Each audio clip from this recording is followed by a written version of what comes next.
Everyone, তো আজকে আমি রান্না করেছি। আজকে ইন্ডিপেন্ডেন্স ডে, তো আজকে ওই উপলক্ষে মানে ওই খুশিতে আমাদের স্বাধীনতা দিবস উপলক্ষে আমি রান্না করেছি। তো এখন আমরা লাঞ্চ করব, তো ভাবলাম লাঞ্চ করার আগে তোমাদেরকে দেখিয়ে দিই আজকে সুন্দর লাঞ্চটা।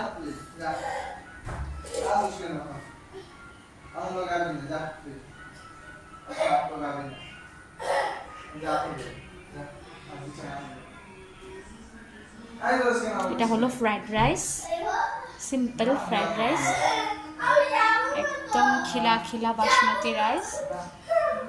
তো এটা ফ্রাইড রাইস আর সাথে আছে মাটন কষা। সো একদম সিম্পল ঝাল ঝাল করে মাটন কষা বানিয়েছি। কষা অ্যাকচুয়ালি না, ঝোলঝোল হয়েছে, কারণ ফ্রাইড রাইস দিয়ে শুকনো শুকনো ভালো লাগে না।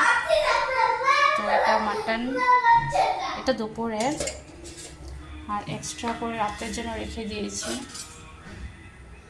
এটা রাতের মাটন, রাতে বেশি লাগবে না। আর এটা অর্ণবের মাটন, এটা অর্ণবের জন্য বানিয়েছি। সো এই হলো আজকে আমাদের লাঞ্চ, ইন্ডিপেন্ডেন্স ডে স্পেশাল। যখন খাবো আবার তোমাদেরকে দেখাবো কি লাঞ্চ করলাম, মানে কীভাবে লাঞ্চ করলাম। সিম্পল কিছু বানাইনি আজকে, জাস্ট শুধু ফ্রাইড রাইস আর মাটন, ব্যাস, আর কিছু বানাইনি। তো চলো আবার খেতে বসে তোমাদেরকে দেখাবো।